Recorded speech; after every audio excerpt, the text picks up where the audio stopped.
Now for our feature story of the day, the case for Bitcoin as a reserve asset. According to the Bitcoin Policy Institute, along with some very bullish price predictions to share with you, Bitcoin achieving $1 million plus. So let's dive right into it, shall we?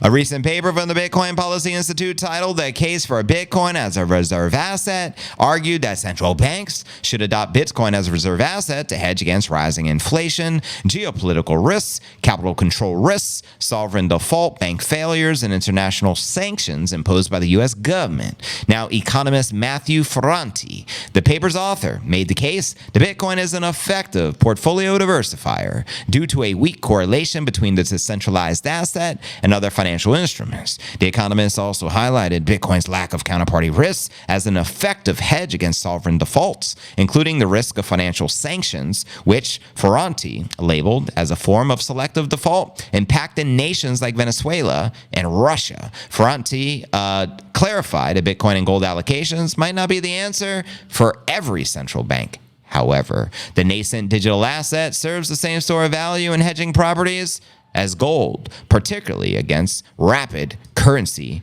depreciation. Now, United States politicians push for Bitcoin strategic reserve. That's right. The Bitcoin Policy Institute's paper echoed calls from presidential candidates and U.S. lawmakers to establish Bitcoin as a strategic reserve asset, like of the United States Treasury Department, following Trump's keynote address at the Bitcoin 2024 conference in Nashville, and also Senator Cynthia Lummis introducing the Bitcoin strategic reserve bill in the U.S. Senate. And let's not forget, we also had RFK Jr. Now, the bill sets the ambitious goal of acquiring 5% of the Bitcoin total supply over time. Effectively, what BlackRock just achieved in 10 months. They have over 4% of the Bitcoin supply with 400,000 plus Bitcoin achieved in 10 months. So can the United States of America achieve that? Absolutely, if they wanted to. So more power to them. In the interview with Maria Bartiromo of Fox News, Trump hinted paying the national debt with the Bitcoin, a nod to the supply-capped assets' power to absorb and transmute currency inflation into the economic prosperity. Now look at this insane debt clock. It's like 35 trillion worth of debt. Is it even possible to pay off?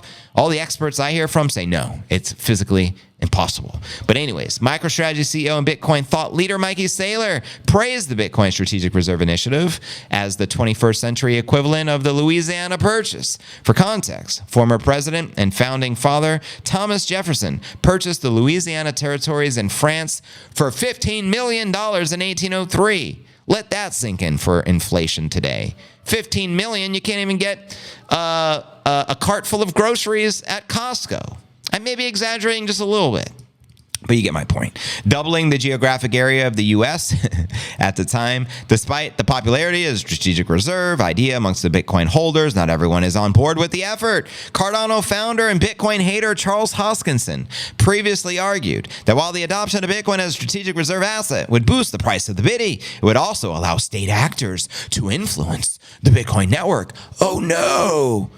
Anyways, not a fan of that guy. But now for some bullishness from Mikey Saylor himself from an interview. And actually, I got two bullish predictions from Mikey Saylor for you today.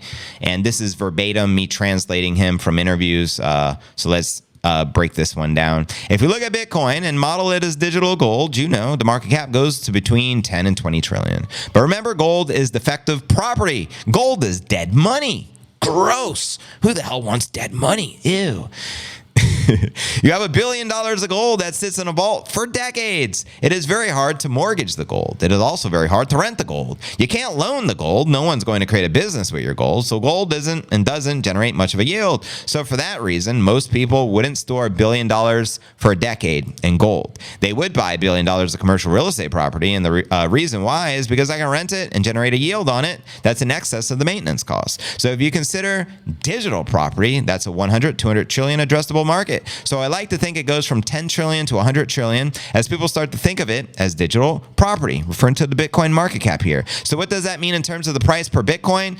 At 500,000, that's a $10 trillion asset. At 5 million, that's a $100 trillion asset. 5 million, send it. So you think it crosses $1 million, but could it go higher? Yeah, I think it keeps going up forever, Laura. I mean, there's no reason we couldn't go to 10 million a coin because digital property isn't the highest form, right? Get damn straight. Now, gold was that low frequency money. Property is mid frequency money. But when I start to program it faster, it starts to look like digital energy. And then it doesn't just replace property. Then you're starting to replace bonds.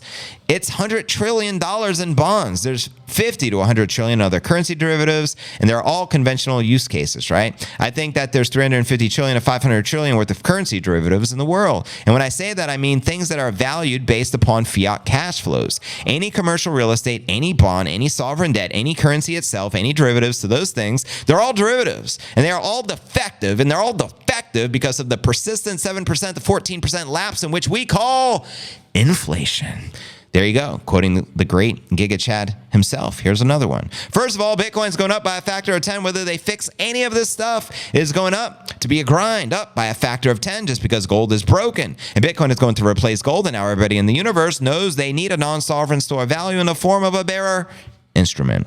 And for the last year, people said, inflation may be coming, we're not sure. Now the mainstream narrative has flipped to, inflation is here, you need an inflation hedge. So it's going to grind up to replace gold. It'll go to 500,000 per coin, regardless of whether they fix these things. Here's three things that are massive catalysts that cause an acceleration. Those three things don't take us to 500,000. They take us to 5 million per Bitcoin. Those three things are, number one, a spot Bitcoin ETF, which went live in January of this year, where someone can go ahead and buy 100 million of Bitcoin via an ETF security, just like BlackRock is doing practically every day. Number two, your bank is going to custody it for you and lend against it. In fact, MicroStrategy is looking to create a $1 trillion Bitcoin bank to do just that.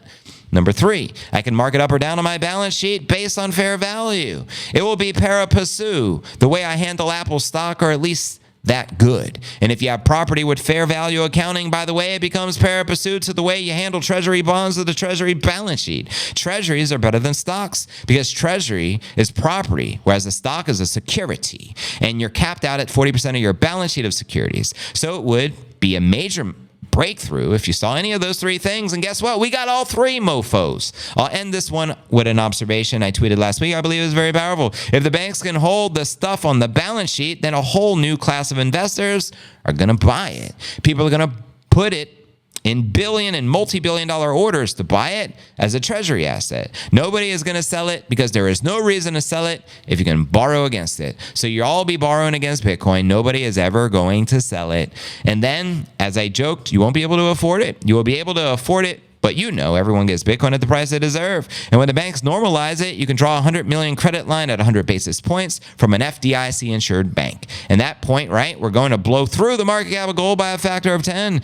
In fact, Max Kaiser says we're going to do it by a factor of 20. For every dollar increase in gold, he says Bitcoin will go up 20 $20. I think the best thing of those three things are likely to happen. I don't know if they'll happen in 36, 24, or 12 months, but I'd be shocked if it's more than 36 months, and I hope it doesn't happen in 12 months because my view is the longer it takes, the more progressive the grind, the more time I have to buy more of the biddy. There you go. Coming directly from Mikey Saylor, the Giga Chad himself. Let me know if you agree, disagree, and welcome to the Q&A segment of the live stream family. Let's go. Just gave offer on land. Of course, they went higher. Idaho land is expensive. You looking to buy some property up in Idaho there, short coin? That'd be a cool strip pole made out of quartz like the giant chakra one. Whoa! You're getting metaphysical on me there, Dankness. I saw a quartz stripper pole.